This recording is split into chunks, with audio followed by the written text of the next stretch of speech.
All right, it is Tuesday, April 21st, 2026, 7 p.m. I will call the city council meeting to order. Clerk Everett, please call the roll. Councilmember Huckabee. Here. Councilmember Johnson. Here. Councilmember Lesko Here. Here. Councilmember Schultz. Here. President Shakel. Here. Thank you. Item 3, Pledge of Allegiance. Invite everybody to stand. Pledge of allegiance to the flag of the United States of America and to the republic for which it stands, one nation, under God, indivisible, with liberty and justice for all. Thank you. Item 4, we have the recognition of Eric Schultz for the 4 years of dedicated service to the city of Fort Atkinson. Major Houseman. Thank you. We do have a proclamation here in recognition of Eric Schultz. Whereas the City Council of the City of Fort Atkinson would like to recognize and honor Eric Schultz for 4 years of loyal service to the citizens of the City of Fort Atkinson. And whereas Mr. Schultz served 2 terms on the Fort Atkinson City Council from 2022 to 2026. And whereas during his tenure on the City Council, Mr. Schultz has consistently worked to improve the quality of life of all residents, promote responsible governance, and support policies that reflect the values and priorities of the Fort Atkinson community. And whereas he has served on the Fort Atkinson Plan Commission since 2020, and during his time on the City Council, Mr. Schultz has served 2 terms as President Pro Tem. And whereas some of Mr. Schultz's major accomplishments on the Plan Commission and City Council include playing a significant role in the creation of the Ridgeview Estates subdivision, including approval of the neighborhood concept plan in 2021, approval of the creation of Tax Increment District 9 in 2023, approval of the development agreement with Intrepid Investments in 2024, approval of the Phase 1 subdivision plat, and approval of public infrastructure improvements and zoning changes necessary to support additional housing in the city. And whereas he was on the City Council when the body approved the extensions of 3 tax increment districts to support affordable housing efforts in the city, and approved the creation of tax increment districts 9 and 10 to support and encourage development on the city's northwest and northeast sides. And whereas Mr. Schultz was a supporter of the borrowing and construction of the new Public Works and Parks Operations Facility in 2024, and the planning projects and studies for Janesville Avenue and Main Street Corridor and the retail market study. Now, therefore, be it proclaimed on behalf of the City Council, city staff, and all residents that the City of Fort Atkinson does hereby recognize the dedicated public service of Eric Schultz and extends their best wishes in his future endeavors. Thank you very much. So we do have a proclamation, and I'd like to get some pictures for you. So there's no action on this item, but I just want to say a couple things before everybody gets up. I have really appreciated working with Eric these last 4 years. He's brought a very unique perspective to the council, asks fantastic questions, has an understanding of operations in a way most people don't due to his experience in the military and in the manufacturing field.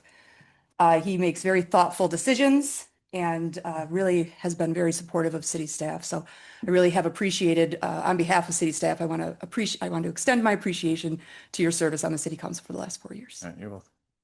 Okay, so take some pictures. If all of our council members can stand up, we can get a picture of the 2025-2026 City Council.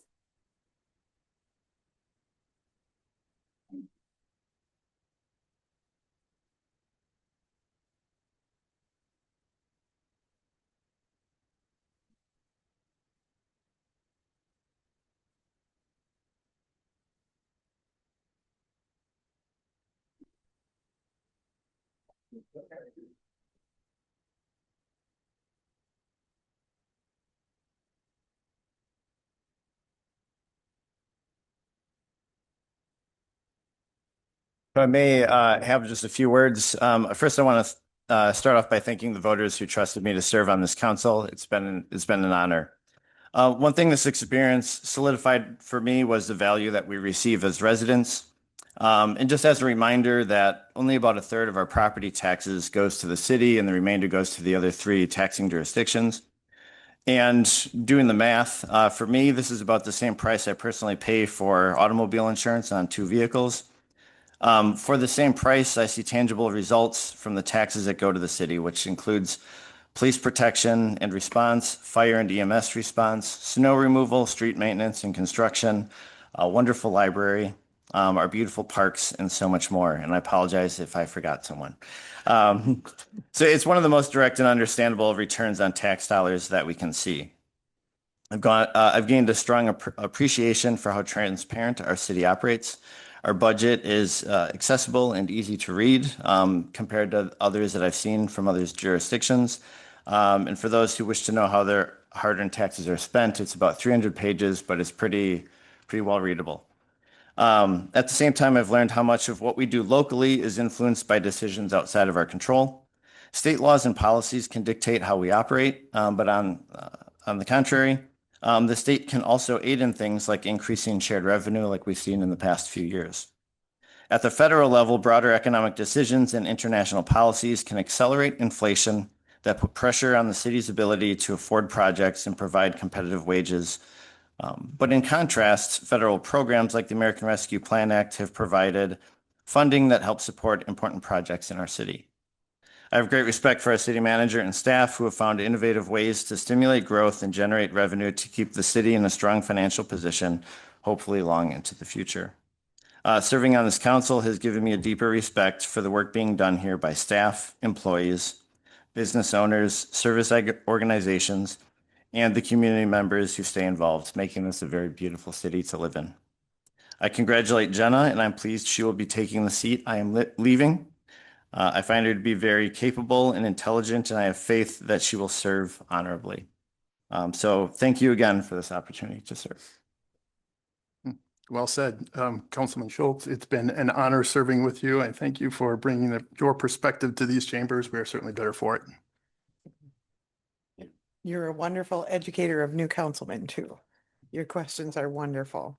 You have impressed me all the way through with how smart you are, the questions you ask, and your demeanor is just wonderful. Thank you very much.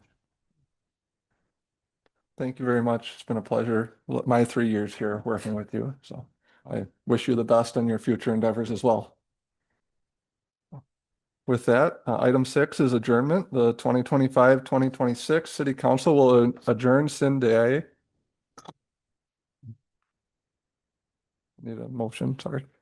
No one wants to do it. No, I move to adjourn the final meeting of the 2025 to 2026 Fort Atkinson City Council sine die.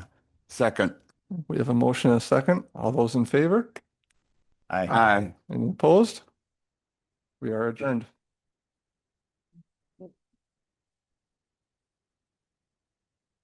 Okay. Okay, there's less movement now. There's usually more movement because everybody's in person and moving around, but Jenna's our newest council member, Councilmember Price, is on Zoom.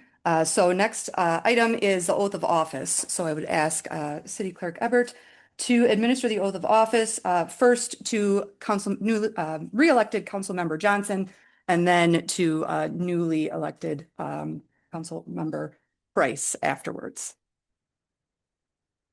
Raise your right hand, repeat after me. I state your name. I, Bruce Johnson, Having been elected having been elected to the City Council to the City Council for the City of Fort Atkinson, for the City of Fort Atkinson, swear that I will support swear that I will support the Constitution the Constitution of the United States of the United States and the Constitution and the Constitution of the State of Wisconsin, of the State of Wisconsin, and will faithfully and will faithfully and impartially and impartially discharge the duties discharge the duties of said office of said to office the best of my ability. to the best of my ability. So help me God. Thank you. Congratulations, Father.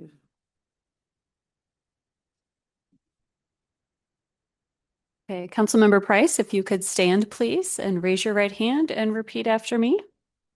I state your name, I, Jenna Price, having been elected having been elected to the position of City Council to the position of City Council for the City of Fort Atkinson, for the City of Fort Atkinson, swear that I will support swear that I will support the Constitution of the United States, the Constitution of the United States, the Constitution of the State of Wisconsin, the Constitution of the State of Wisconsin, and will faithfully and impartially and will faithfully and impartially discharge the duties discharge the duties of said office of said office to the best of my ability. to the best of my ability. So help me God. So help me God. Congratulations. Thank you. All right, thank you. Next item on the agenda is calling the meeting to order. So I will call to order the first meeting of the 2026-2027 Fort Atkinson City Council. Clerk Ebert, will you please call the roll? Councilmember Huckabee, Here. Councilmember Johnson, Here. Councilmember Lesko Hair, Here. Councilmember Jekyll, Here. Councilmember Price. Here. Thank you. Next item on the agenda is election of the president of the city council for the term of April 21st, 2026 to April 20th, 2027. So at this time, I will call for nominations from the council for the role of president. I move to nominate Kyle Jekyll to the position of city council president for the 2026-2027 year. Second. Okay, we have a motion and a second. Councilmember Jekyll, do you accept that nomination? I do. Thank you. Are there any other nominations from the council for the office of president?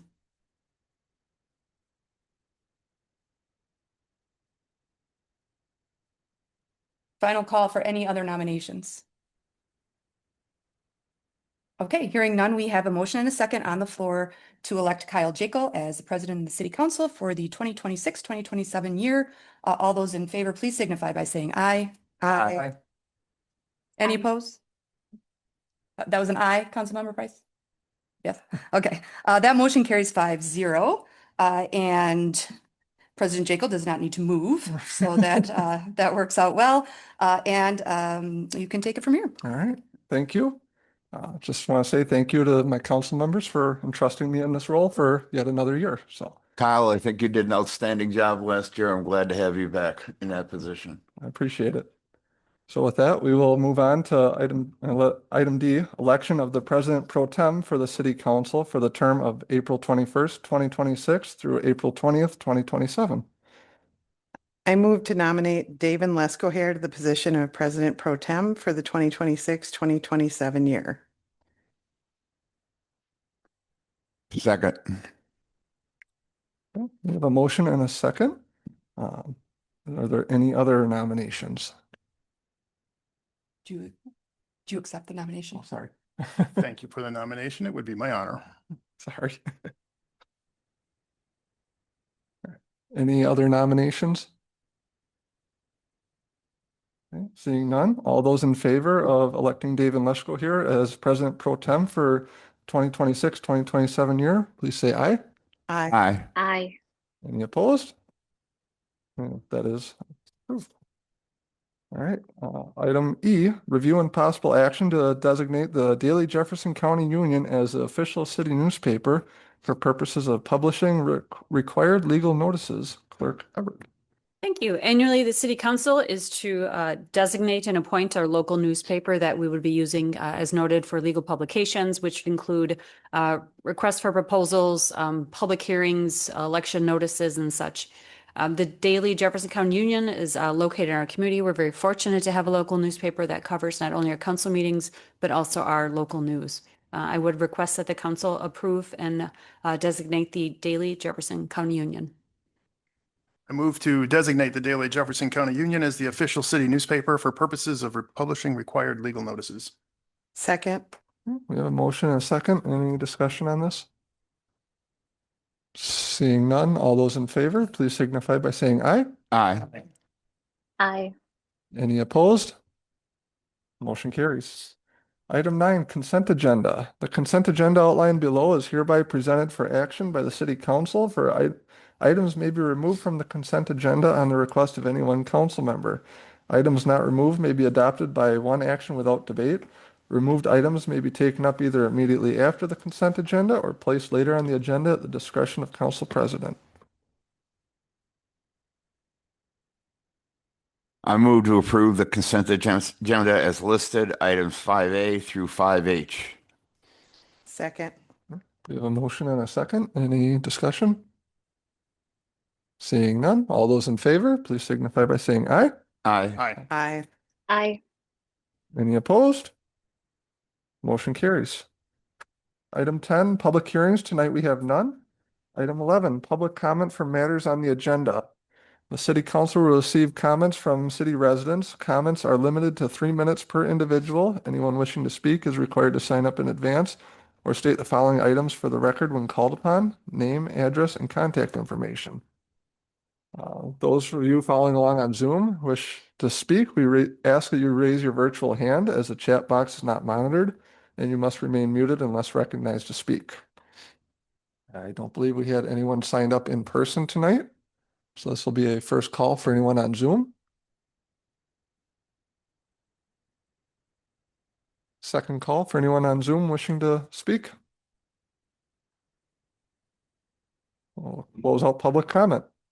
Item 12, petitions, requests, and communications. 12A is a review and possible action on a proclamation recognizing National Library Week, April 19th through the 25th, 2026 in the city of Fort Atkinson. Manager Hausman. Thank you.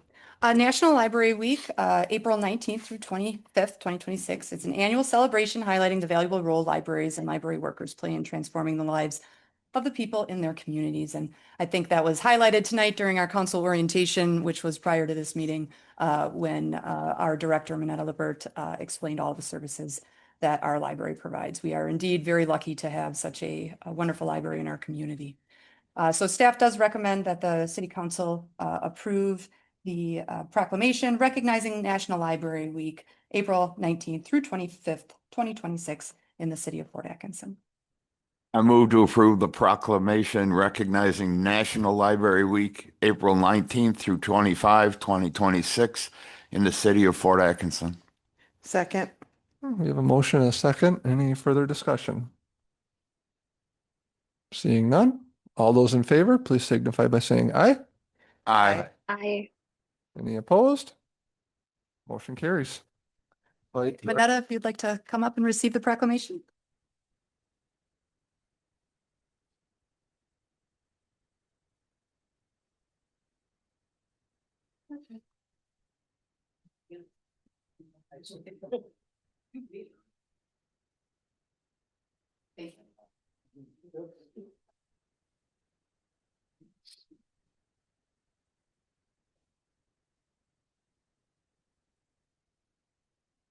All B, review and possible action relating to a proclamation declaring the month of May as Building Safety Month in the city of Fort Atkinson. Manager Hausman again. Thank you. Building Safety Month is an international campaign in May to raise awareness about building safety. The campaign reinforces the need for modern, regularly updated building codes and helps individuals, families, and businesses understand what it takes to create safe and sustainable structures. So the city of Fort Atkinson has a proactive director of neighborhood and building services, Jedediah Drager, who also serves as the building inspector and the zoning administrator. Mr. Drager works to communicate and educate contractors and residents about the importance of the city's building and zoning codes. The city appreciates Director Drager's important work to make the city of Fort Atkinson a safe place to live, work, and visit. Staff does recommend that the city council approve the proclamation recognizing May as Building Safety Month in the city of Fort Atkinson. I move to approve the proclamation declaring the month of May as Building Safety Month in the city of Fort Atkinson. Second. We have a motion and a second. Any further discussion? Seeing none, all those in favor, please signify by saying aye. Aye. Aye. Any opposed?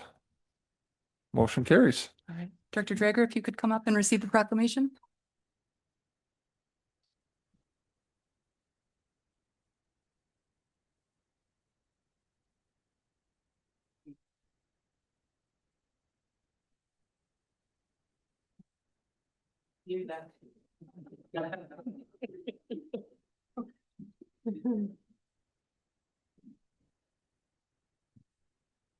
All right. 12C, review and possible action relating to a proclamation recognizing the 57th annual Professional Municipal Clerks Week, May 3rd through May 9th, 2026. Manager Hausman. Thank you. Final one, stay with me here. The 57th Professional Municipal Clerks Week will be celebrated May 3rd through 9th, 2026. It was initiated in 1969 by the International Institute of Municipal Clerks and is endorsed by all of its members throughout the United States, Canada, and 15 other countries. The city's municipal clerk provides the professional link between citizens, local governing bodies, and agencies of government at other levels, and is extremely important in our day-to-day operations and long-term planning. So staff does recommend that the city council approve the proclamation recognizing the 57th annual Professional Municipal Clerks Week and recognize the city's professional municipal clerk, Michelle Ebert, and her staff, Courtney Tome, Kara Rose, and Lance Lembitz. I move to approve the proclamation recognizing the 57th Annual Professional Municipal Clerk Week, May 3rd through May 9th, 2026. Second. We have a motion and a second. Any further discussion? Seeing none, all those in favor, please signify by saying aye. Aye. Aye. Any opposed? Motion carries. Your turn.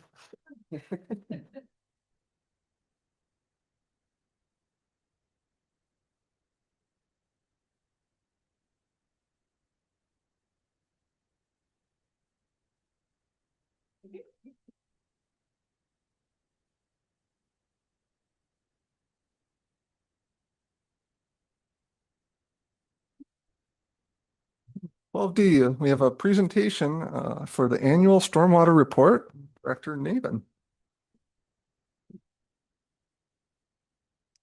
Thank you. I did not pull it up. It's on the desktop. Oh, it is.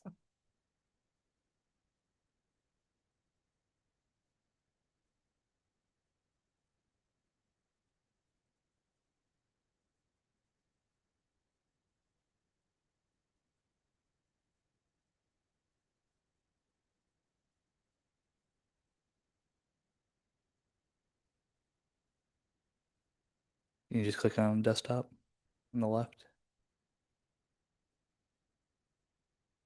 There you go. That was top right. Yep, right there. Yep. Thank you. All right. As part of the city's municipal separate storm sewer system, commonly referred to as MS4 permit through the Wisconsin DNR, the city is required to submit an annual report including activities and accomplishments pursuant to the management of stormwater within the municipal boundaries of Fort Atkinson. The report covers the city's activities in 7 critical areas, which we will review through this presentation. A little bit more interactive than the report itself that's attached to this memo.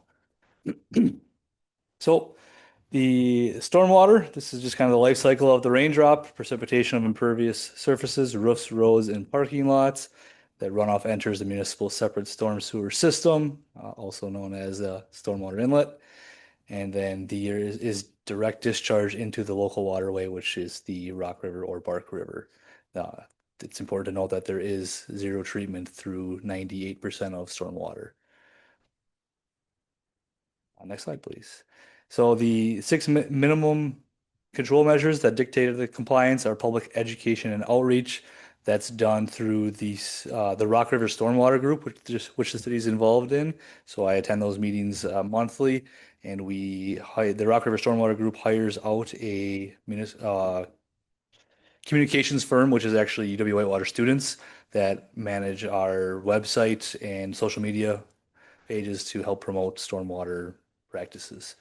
Public involvement, participation, having cleanup days, booths at local events, whether it's farmers markets or things of that nature. Illicit discharge and detection that is done through inspections. Construction site pollutant control, which is also done through inspections. Post-construction management and pollution prevention through street sweeping. Next slide, please. We do partner to educate the public on salt management. This is done through the Rock River Stormwater Group as well as local efforts here in the city regarding salt use. So we do reach the regional resources that amplify the local message through the watershed of the Rock River. The core message is reducing excessive winter salting to protect groundwater and river toxicity, and the target audience is the general public, local businesses, and residents. So there was 200 plus volunteers for the Rock River cleanup in 2025. That's through the watershed again, not just in Fort Atkinson, but just to give you an idea of the implications of that. And my other date didn't come up, but the 2026 event is scheduled for September 26th of 2026. So put that one on your calendars. And again, that we're just reaching out to the general audience to help clean up, make people aware of the actions and implications of debris in the roadway going directly to the Rock River. We do monitor 85 outfalls within the city to ensure zero illicit discharges. So as it's noted, there's 85 municipal outfalls with 13 major outfalls that require heightened monitoring. And we had zero reports of any illicit discharge. Sorry, couldn't remember my word there. Ensuring the long-term function of the public and private BMPs. A BMP is a retention pond. So we did have 3 new structural ponds in 2025, and the oversight is managing those expanding footprints of the municipal stormwater facilities, including one right over at Public Works at our new facility. Next slide, please. So we also removed 415 tons of debris before it reached the river in 2025 through street sweeping operations. We made it through the city 12 full times and cleaned 30 catch basin sumps. And as we talked about at the presentation previously, that's something we're continuing to grow and improve on all the time. As well as the fall leaf collection program, residents pile the leaves on the terrace. We aim to get through the city 4 to 5 times every fall. Obviously, that's all weather dependent. And we have a truck similar to the one shown in the image here that we can drive through town and suck leaves out at the terrace. And we'll continue to encourage residents to leave them on the terrace and not move them into the curb line. And this is just again showing the importance of reducing salt use. The city has switched over to brine in many situations when we are treating the roads, and you can just see the brine use versus salt use over the year. The funding this mandate through the stormwater utility is the education, the post-construction, the involvement operations. 100% of the MS4 permit compliance activities from outfall inspections to street sweepings are funded directly through the stormwater utility. This just shows a little bit of our efforts there in one picture. The volunteers, the construction sites inspected, the lane miles that we do manage throughout the winter and reduce salt use on to ensure we are keeping the river as clean as possible and as salt-free as possible. And I'm happy to report that we're fully compliant for the year and we'll be working towards another fully compliant year in 2026. Any questions from the council? This is a fitting time to have this report. As I mentioned, the system has been tested in the past couple of weeks here. I know this is more of a reflection on the 2025 calendar year, but has any concerns surfaced this spring with any excessive rainfall we've had? Not specifically to the stormwater system. I mean, in the springtime, there always comes clogged catch basins. But, so we did, of course, have some of those through these heavy rains, but our staff were on those pretty quick to keep things clear and keep things moving. When the river gets high like this and really gets flowing, it's very evident to see the impacts of not keeping the river clean, and all the debris that comes downriver with these heavy rains. So it's a great reminder to everybody that your actions have true consequences as they come floating down the river. And garbage cans left out in tornado winds. There was a lot of debris from that. Yeah, unfortunately, the north side, it was garbage day. Yep. It was- Yeah. Well done. Thank you. Thank you. Moving on to item 13, resolutions and ordinances. 13A is the first reading of a proposed annexation ordinance relating to the annexation of a portion of the property located at 744 Jones Avenue, the parcel listed in the packet, to the city of Fort Atkinson from the town of Koshkonong, PFA 2026-01. Director Drager.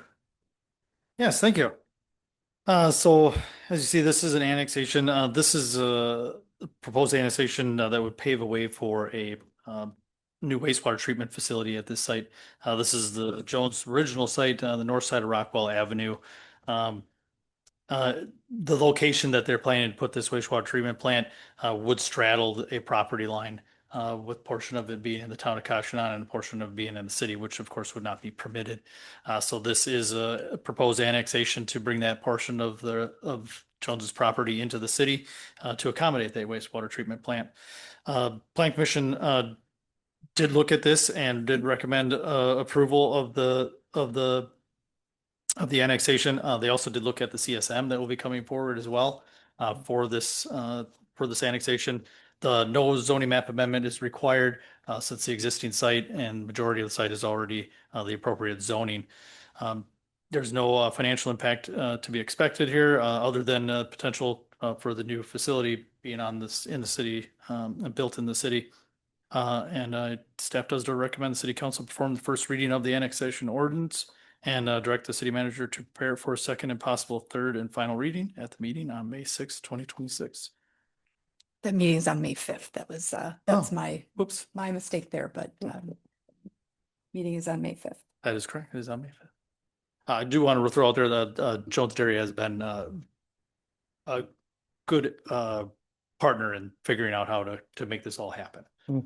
There's been a few bumps along the way trying to figure out how to best handle it, but it has been a smooth process other than that, and been a good partner and continuing to invest in the city. I move to perform the first reading of the ordinance and direct the city manager to prepare the ordinance for a second and possible third and final reading on May 5th. Second. We have a motion and a second. Any further discussion? I was just going to say Jones requested this annexation, and it's a very small slice in the, because a lot of people hear annexation and they get a little excited, but it's Okay. very small, It's not a very large portion. very small slice. Yeah, It does make nice straight lines, so that's nice. it does. Thank you. And this opens up a lot of benefits for the city between, from what I've understood, the increase of the building and then the wastewater treatment on the private side before it hits our public infrastructure. Correct, yeah. So Reduce some demand, yeah. perfect. Yeah, and you bring up a good point, President Jekyll, that this is certainly not to replace our wastewater treatment or our wastewater system. It is simply to pre-treat their wastewater before it is sent to our system. Correct. All right. Any further discussion from the council? Seeing none, all those in favor of the motion, please signify by saying aye. Aye. Aye. Aye. Any opposed? Motion carries. Item 14, reports of officers, boards, and committees, and 14A is a city manager's report. Thank you. At the Plan Commission meeting on April 14th, the Plan Commission reviewed and conditionally approved a site plan for 2 new industrial speculative buildings on lots 12 and 13 in the Clement Business Park on the city's south side. So that was great news. We look forward to seeing construction begin this summer on that project. On April 16th, the Economic Development Commission met and approved a loan through the city's Capital Catalyst Revolving Loan Fund for Tattooed Tree Books located at 112 North Main Street. Tattooed Tree Books is also participating in the Boost Fort Atkinson program, and staff is in the process of scheduling the loan closing on that project. On April 18th, the Horde Historical Museum opened part 2 of the Mary Horde Art Show. Over 430 pieces of art are in part 2 from artists in Fort Atkinson area middle school, high school, and adults throughout Jefferson County. The show will be on display through Saturday, May 2nd. The museum also hosted the 7th grade Civil War Project Showcase Night with over 475 people in attendance to support their students.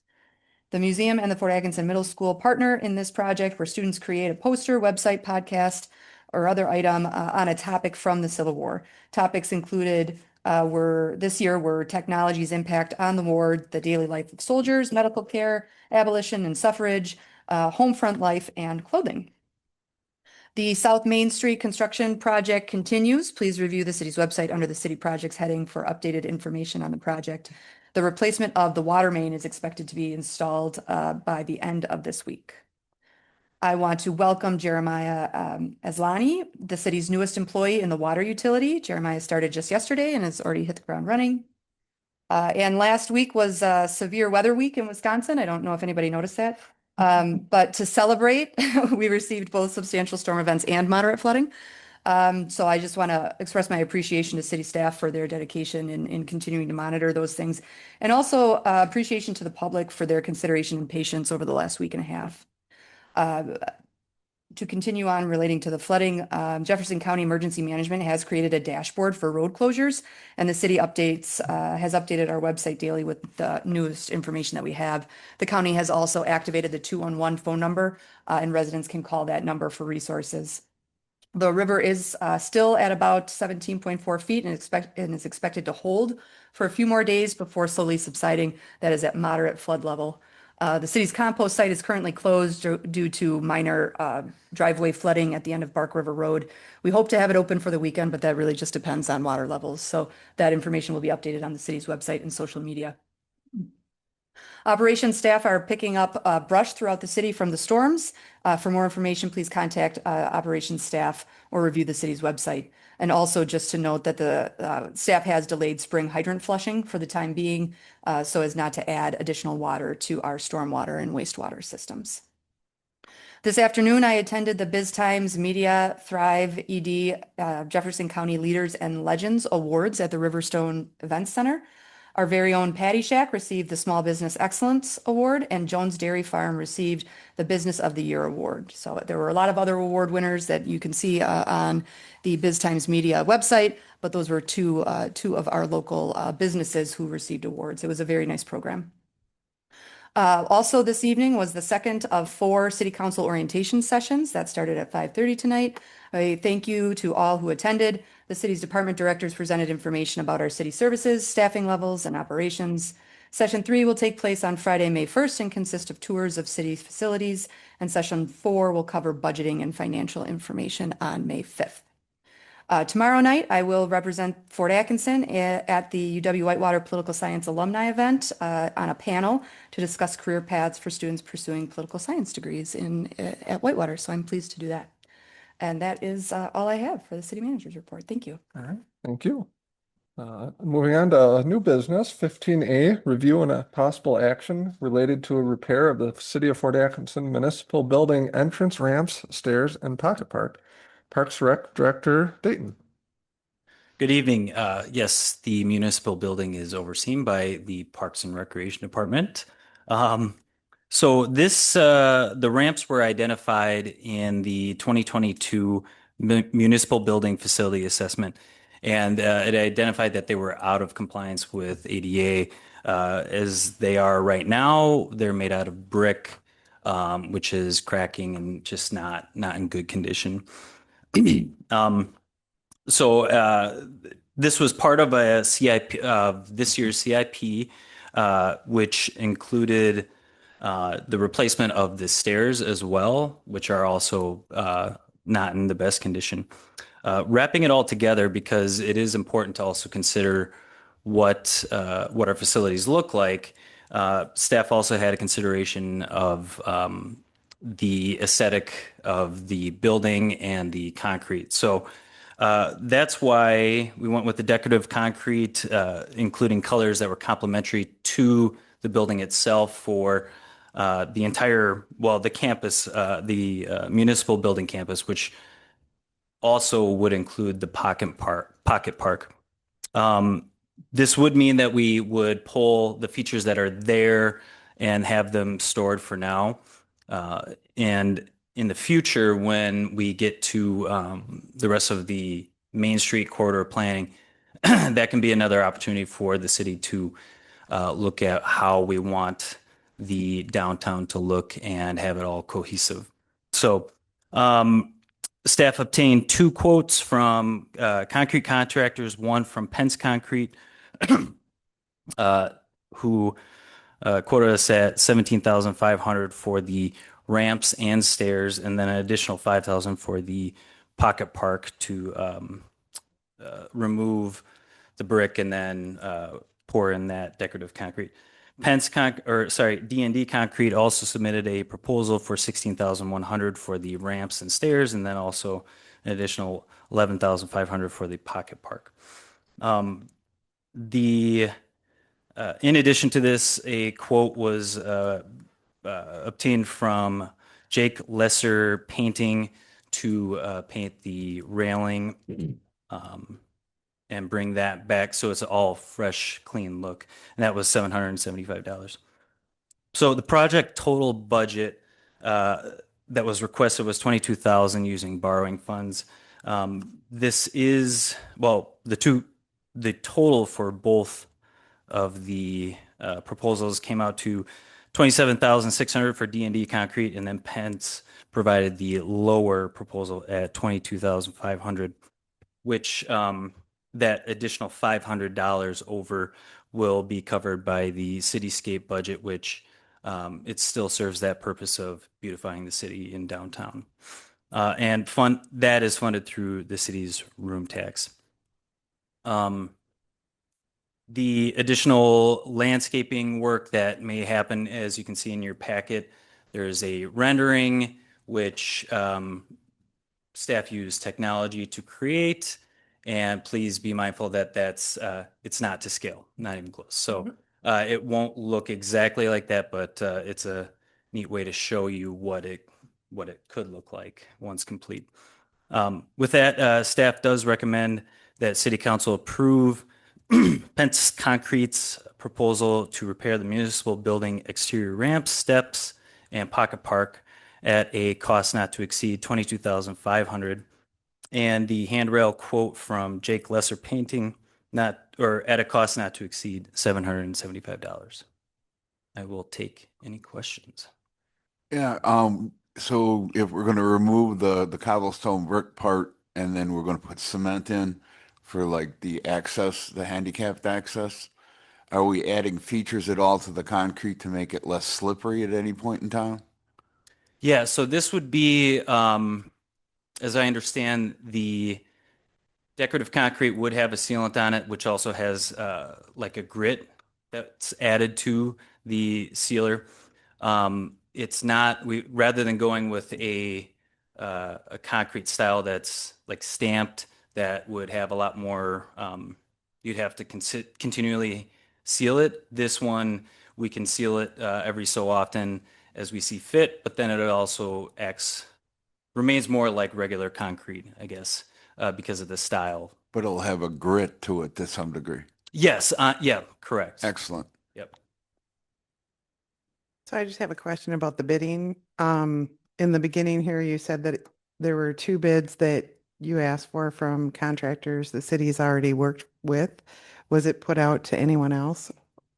I reached out to another contractor, and that it was a bit of phone tag and just didn't really have that come through.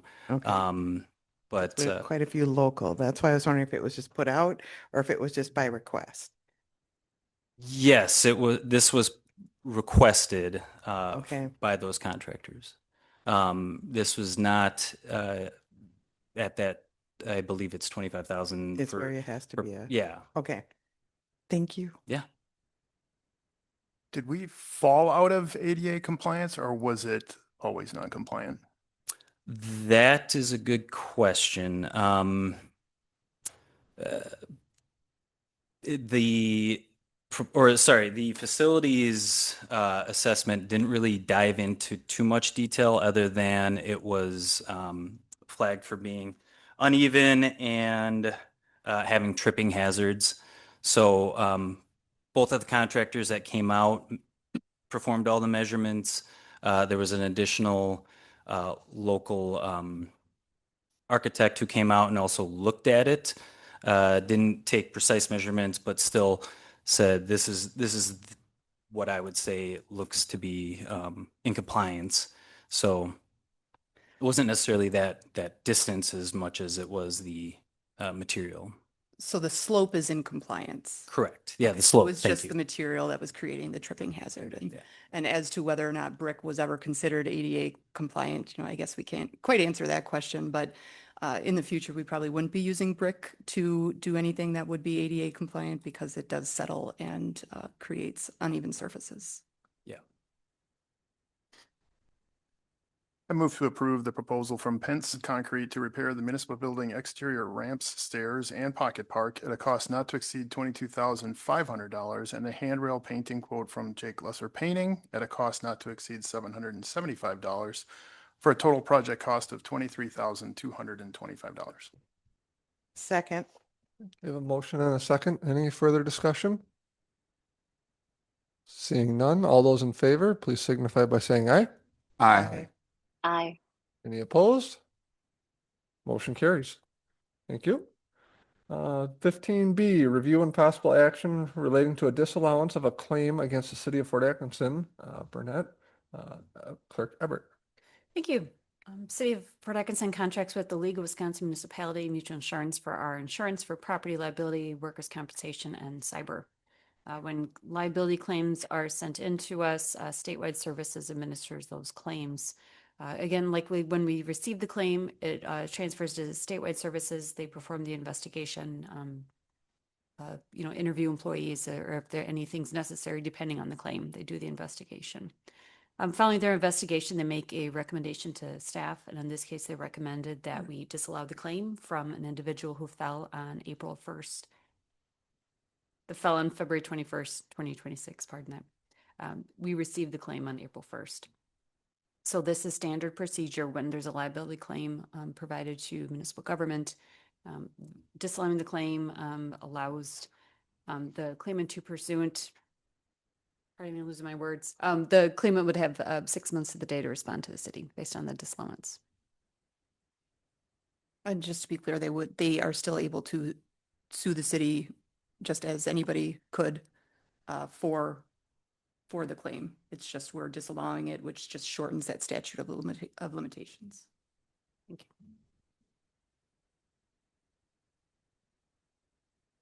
And staff does recommend that the city disallow the claim against the city of Fort Atkinson from the claimant pursuant to Wisconsin State Statutes 893.80 sub 1 sub G.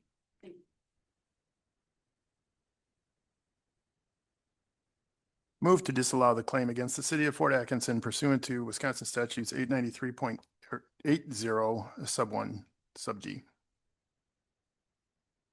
Second. We have a motion and a second. Any further discussion? So yes, this is Mhm. standard practice, and this sends it back to like the insurance companies to deal with, right? I mean, Correct. this doesn't happen So- often, but when it does, I kind of forget how the process works. Correct. So a certified letter would be mailed to Acuity Insurance who filed the claim on behalf of Burnett, letting them know that the council disallowed the claim. As Manager Houseman said, this lowers it to 6 months, relating them to respond to this matter. And they could come back and request additional research or information. Thanks. You're welcome. Any further discussion? Seeing none, all those in favor, please signify by saying aye. Aye. Any opposed? Motion carries. Item 15C, review and possible action relating to the replacement of the main building chiller and the solids handling building air conditioning unit at the city's wastewater treatment facility. Wastewater Superintendent Sweeney. Thank you. Good evening. The main building chiller has served the wastewater utility since 1991, and it is beyond its expected service life.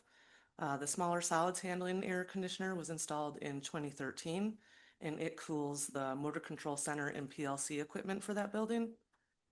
Both units have required numerous repairs in recent years and are now due for replacement to maintain the reliable operation and increased efficiency.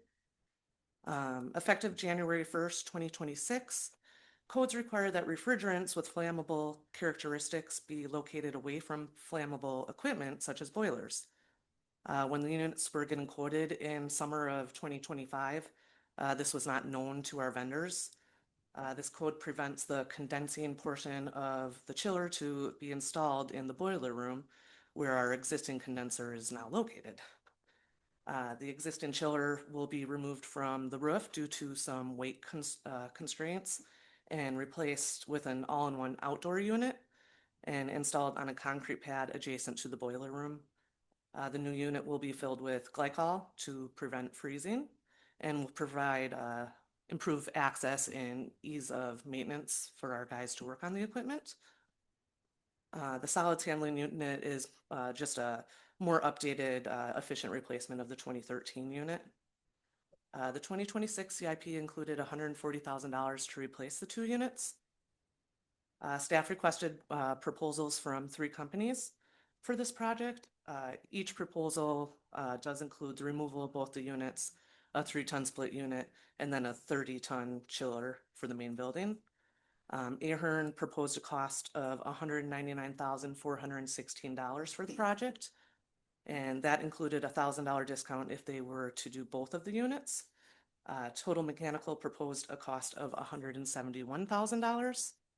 And then Helm Group proposed a cost of $147,290, and that included a $1,880 discount if they did both of the projects. Staff did receive quotes for this work in 25, but however, due to the tariffs, the glycol, the new refrigerant cost, a change in the location of the main building chiller, the 2026 quotes did come in slightly over the 2026 budget of $140,000. Helm Group is the lowest responsible bidder for the project. Helm currently does provide controls and major maintenance for all wastewater units currently, and we've been very pleased with their service. There are sufficient funds available in the 2026 wastewater utility CIP to cover the additional $7,290 for the Helm Group. Staff does recommend that the City Council approve the proposal from Helm Group at a cost not to exceed $147,290 and authorize the city manager to execute that contract. I am shocked. It's only 7,000 more with too. all that changed from when you first started this. Because as I was reading it and saw the quotes coming in a couple of days ago, I was like, Yeah, so I'm glad that it's that close. me too. Mhm. Does the system, it's going to have some sort of a downtime when it's installed? Will that cause a problem? We might be a little warm for a couple days, but we'll just have to deal with it. Helm does a pretty good job of integrating everything that we do, so they're pretty on the ball of doing their projects. So I imagine it'll go smoothly. I move to approve the proposal from Helm Group at a cost not to exceed $147,290 and authorize the city manager to execute the contract. Second. Motion and a second. Any further discussion? Seeing none, all those in favor, please signify by saying aye. Aye. Aye. Any opposed? Motion carries. Thank you. Item 15D, review and possible action relating to a one-lot certified survey map for the properties known as lots 12 and 13 in the Clement Business Park. Parcel numbers listed below for the CSM 2026-06. Building Director Drigger. Yes, thank you. As Manager Houseman mentioned in her report, this April 14th, the Plan Commission did conditionally approve a site plan for 2 industrial buildings in this site, and the proposed CSM here is to combine those 2 lots into one, as would be required as part of the condition of that approval. This paves way for those 2 buildings to be placed on the site. There was a few mapping errors that are noted in your staff memo there. That staff does recommend be a condition of the approval. There's no direct financial impact of this, but the impact of 2 additional industrial buildings being placed on the site is a welcomed project at the site. City staff does recommend the plan, or city staff and the Plan Commission recommend the City Council approve the certified survey map, subject to the following conditions, which were all the corrections noted in the staff memo. I'd welcome any questions that you have. But overall, it's the combined lots are meeting all the requirements of our ordinance. Thank you. Have any questions? Paving the way for bigger and better things coming to the city.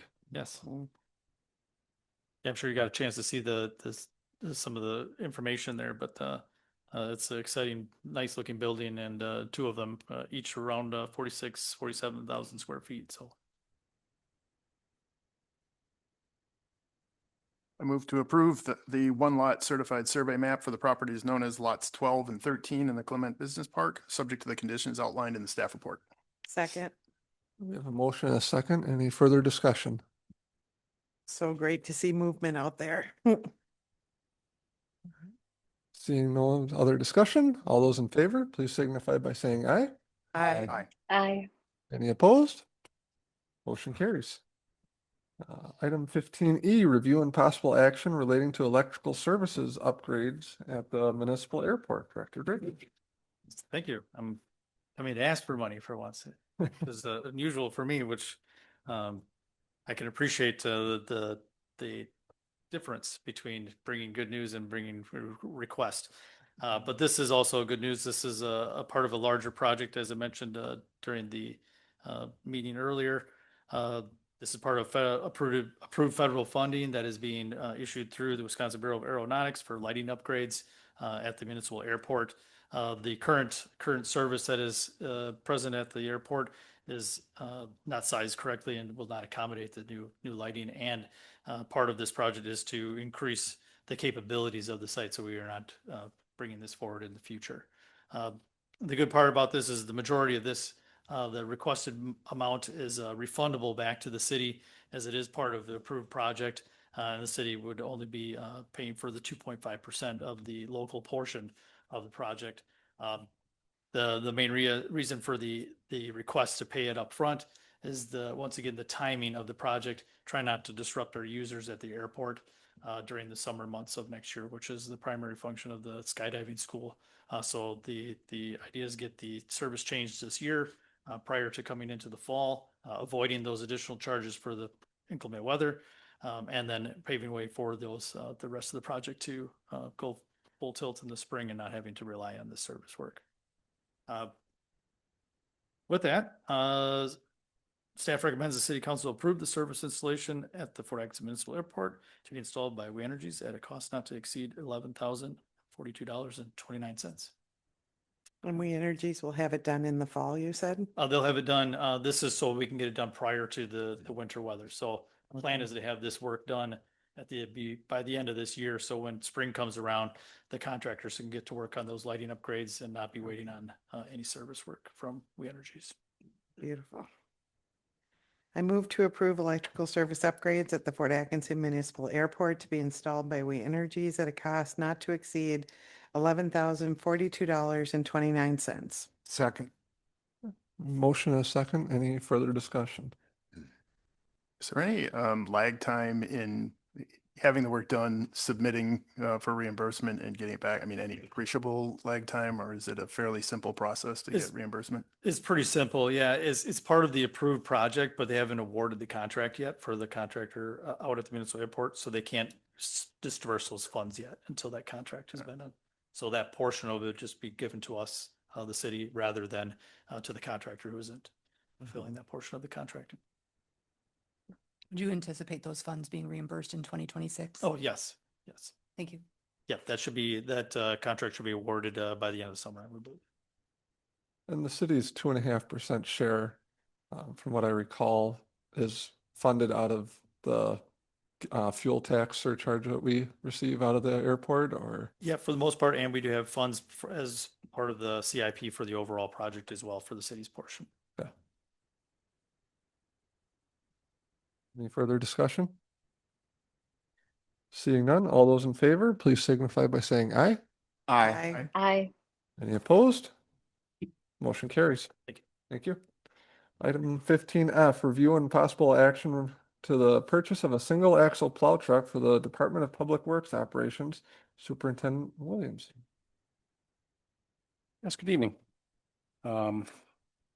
This is something that's come before council before, this particular type of purchase for our department. But for the 2026 capital improvement budget, we did request $230,000 before the council. Council approved this budget for the 2026 budget year. So as part of the process of doing our research, we reached out to Ewald Ford of Hartford, which is the state's awarded preferred vendor for the Ford heavy duty truck line. And we also reached out to Lakeside International Truck of Janesville, which is the international dealer that we've gone through for years. These two providers did submit proposals to us for competitive trucks pursuant to our predetermined specifications. And we also reached out to the city's preferred upfit vendor, which is Monroe Truck. That's the vendor that sets us up with plows and salters and the dump bodies for our heavy duty vehicles. So both suppliers did propose trucks for us. The Ford F-750 came in at $87,718 with a appropriate upfit through Monroe for the chassis at $138,183. Lakeside International of Janesville also proposed two different trucks for us. One is with a Cummins diesel engine at 325 horsepower, and the other one with a little bit larger Cummins diesel engine at 330 horsepower. The first one came in at $107,674, and the second came in at $109,803, with the appropriate upfit through Monroe for both of those trucks coming in at the same price at $139,708.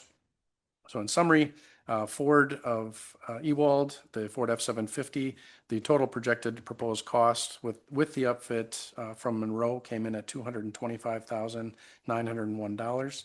And the International MV607 with the 325 horsepower engine with the appropriate upfit came in at $247,382. And then I attached a table for the council to view, just to kind of break down all three vehicles proposed.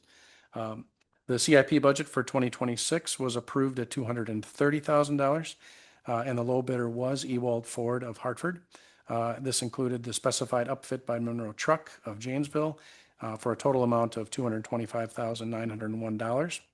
This amount falls under the approved CIP budget for the Department of Public Works, which is shown in the snippet of the table that's included with the packet. Staff recommends the council approve the purchase of the 2027 Ford F-750 plow truck with the upfit package through Monroe Truck of Janesville, respectively, and the amount totaling $225,901, and authorize the city manager to execute the contract. And I can answer any questions that you have. Is this a net new vehicle or is it a replacement vehicle? It is a replacement of a vehicle, I believe it's 24-year-old plow truck that we have on the road right now. So we'll be pulling that out of the active duty service and putting this truck in as its replacement. And your Thank you. goal will be to get 25 years out of the new vehicle, right? My goal is to get as long a run as I can out of these very expensive vehicles. Does the old truck go to Wisconsin surplus auction or what? We're going to rotate it back into and replace one of our older trucks that is upfit and mounted a chip box on it. So we're going to keep it in service as a chipper truck.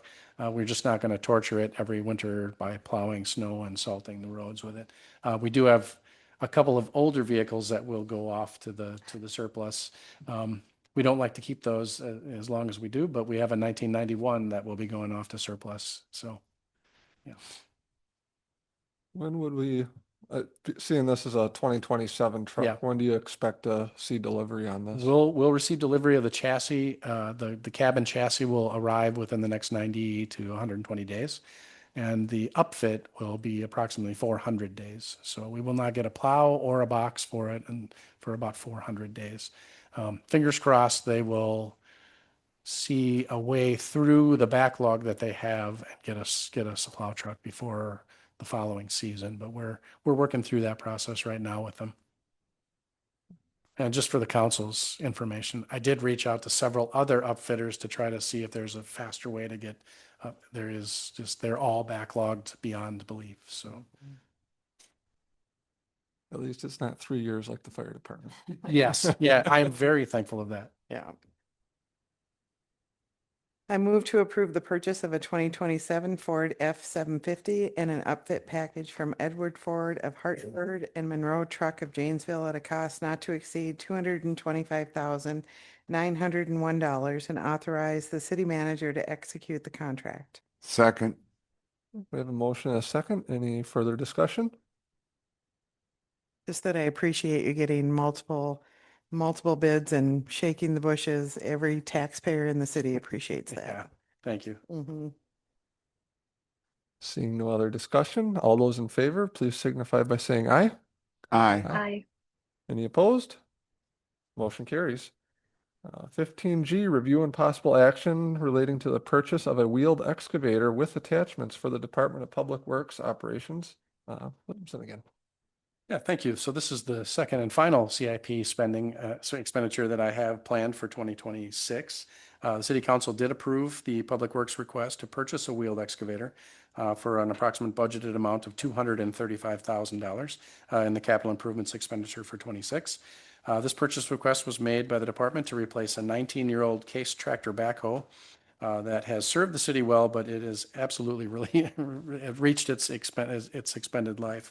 And we were also looking to replace a 1967 Prentice crane grapple that we use for forestry, picking up logs out of the terrace area. That's attached to a 1972 Ford F700 truck. This is also this will just allow us to have a much safer piece of equipment to do the work that we do. This proposed addition to the department's fleet offers us a great multifunctional piece of equipment with many capabilities to assist the city's infrastructure maintenance needs. A wheeled excavator allows us to travel over the roadway at average road speeds and mobilize in minutes all around the community without the need for a truck and a trailer and loading and unloading the piece of equipment. This will operate effectively on-road and off-road and will allow us to our work to take place within terrace areas for street trees and street terrace repairs, also repairs within the roadways for storm sewer, ditching, ponds, curb, gutter, and tree removal. The proposed wheel excavator is intended to replace these multiple pieces of equipment and increase operator safety, increase productivity, and perform work for the department more efficiently. So in preparation for this, over the last good year and a half, staff reached out to several different vendors to acquire competitive bidding for this specific type of equipment. What we received was a proposal from Airing Equipment Company of Butler for a Volvo EWR 130E wheeled excavator in the amount of $232,831. All remaining vendors opted to not propose on this in competition to the Volvo. I did include a letter that was written to me from our other preferred provider, Miller Bradford.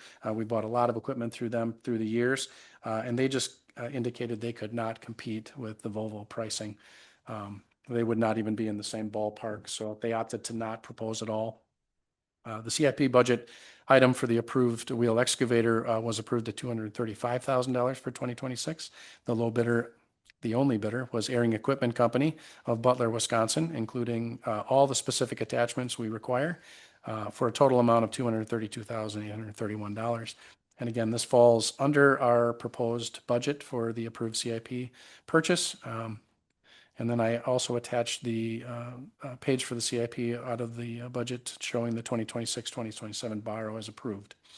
Staff recommends the council approve the purchase of the Volvo EWR 130E wheeled excavator and all specified attachments from Airing Equipment Company of Butler for the amount of $232,831 and authorize the manager to execute the contract. So 2 questions. Absolutely. Do you have Volvo equipment already? We actually, I believe our wastewater treatment facility has a Volvo wheel loader that they purchased 2 years ago.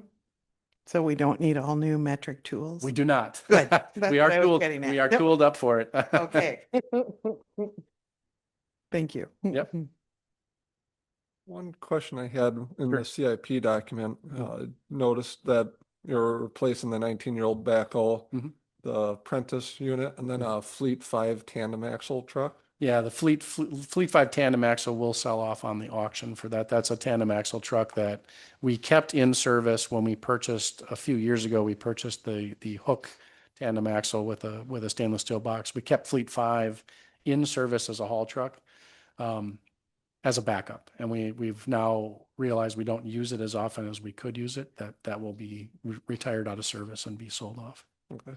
So we're making quite a bit of room in that new facility. We absolutely. Yeah. So the request is to replace 3 pieces of equipment that combined are over 130 years old. Yes. Yes, they are. Yes, absolutely. I want to make sure my math was. You are spot on. And coming in under budget too, so impressive with getting a good. Thank you. We were fortunate. We were very fortunate to get the bid we did. Mhm.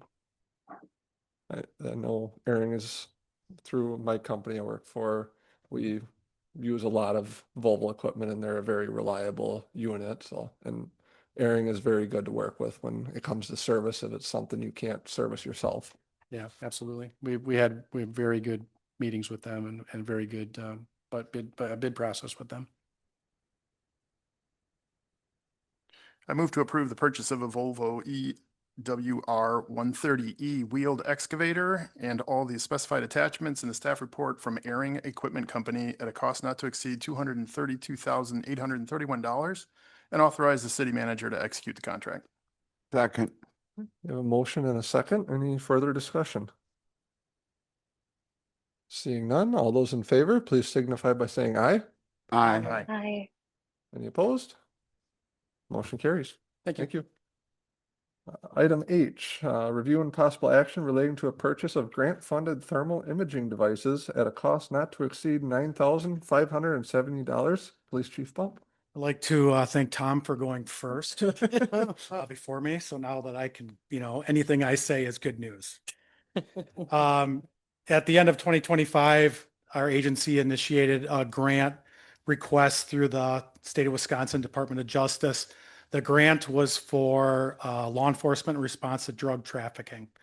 As part of that grant, we wrote for equipment that was focused towards interdiction, investigation, evidence processing that would all complement us getting cases through the legal system and with positive results. One of the items, well, actually, before I start that, we were awarded that grant in March. So kind of a distance of time went by, but we received a grant for $23,655 for all of the equipment that we submitted in the grant request. One of the items within the grant that we were approved to purchase actually goes above the purchasing requirements or aligns with me coming before you to get permission because it's close to $10,000. And that is thermal imaging. The equipment that we originally requested was infrared, 2 infrared scopes, and those were just under $10,000 for the 2 of them. And as we came up to purchase those 4 or 5 months later, 4 months later, they're no longer available. So I had to work with the state grant office to get permission to transition those items to a different purchase. And their request was, everything's good. It just need to make sure that it doesn't cost more than what you were approved for already, which was just under 10 grand. So I'm here today to gain your permission to move forward with the purchase of thermal imaging devices that we will use at the police department as part of our narcotics investigations. We had the 2 different ones, and I was able to actually, with the new devices that we found, I'm able to buy 6 of them instead of 2 of them, which is a great thing for our agency. We received quotes through Trigicon, which was the original infrared, and then AGM, which is the new unit where we can get 6 of them. The original budget that we had to stay within was $9,764 or $54. And these new items, the new 6 units, cost $9,570. So we're coming in a little bit under on the budget that was approved by the state for the grant. So I'm here before you today to request permission to move forward and execute the purchase of that part of the grant for thermal imaging devices, not to exceed the $9,570.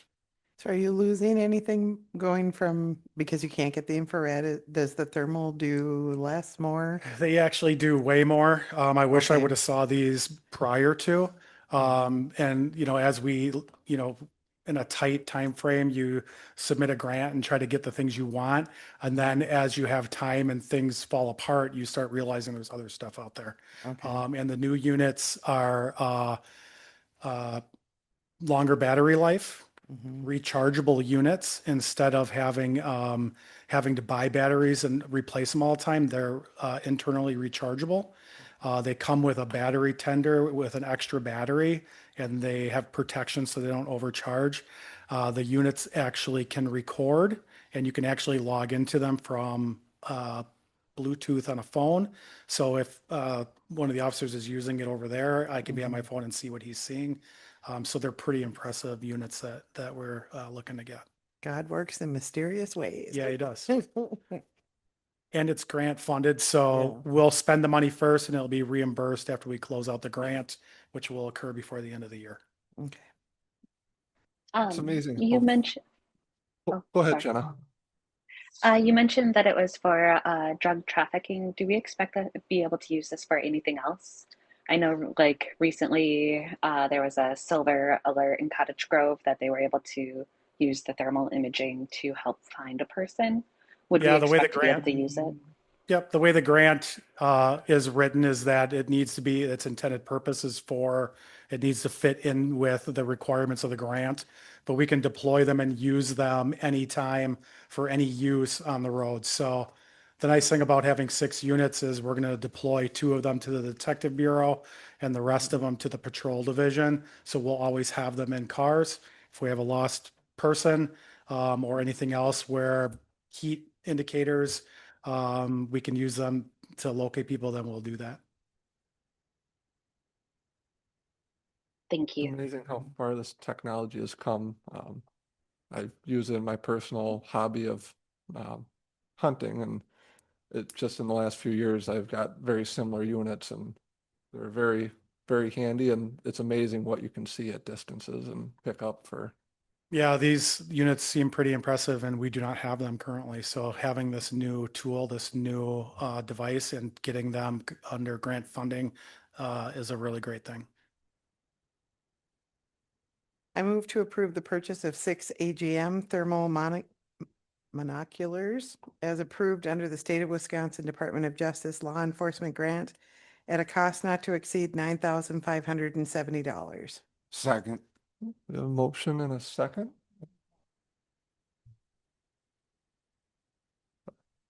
$9,754. 9,500. 70, 9,570. Okay, so different numbers elsewhere. Oh, yeah, in the packet recommendation, we have different numbers than Some different numbers, what is.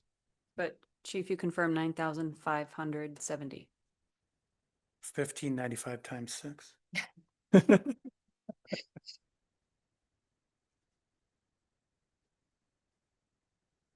9,570. 9,570. Thank you. Thank you for confirming. Yep. We have a motion and a second with the correct numbers there. Any further discussion? All right. Seeing none, all those in favor, please signify by saying aye. Aye. Aye. Aye. Any opposed? Motion carries. Thank you. Thank you. Item 16 miscellaneous. Tonight we have none. Item 17 public comment for matters not on the agenda. The city council will receive comments from city residents. Comments are limited to 3 minutes per individual. Anyone wishing to speak is required to sign up in advance or state the following items when called upon: name, address, and subject matter. No action will be taken on any public comment. Those of you following along on Zoom, if you wish to speak, please raise your virtual hand, as the chat box is not monitored and must remain muted unless recognized. I don't believe we had anyone signed up in person again. So this will be a first call for anyone on Zoom. Second call for anyone on Zoom. I will close out public comment. Item 18, claims, appropriations, and contract payments. 18A is review and possible action relating to the verified claims presented by the Director of Finance and authorized payment.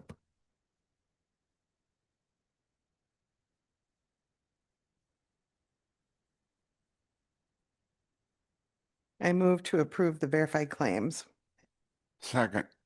And we have a motion and a second. Any discussion? Being none, this is a roll call vote. Councilmember Huckabee. Aye. Councilmember Johnson. Aye. Councilmember Les Bohaire. Aye. Councilmember Price. Aye. President Jekyll. Aye. Motion carries. Item 19, adjournment. I move to adjourn. Second. We have a motion and a second. Any debate? Seeing none, all those in favor, please signify by saying aye. Aye. Aye. Any opposed? We are adjourned. Thank you, everyone. Have a good night.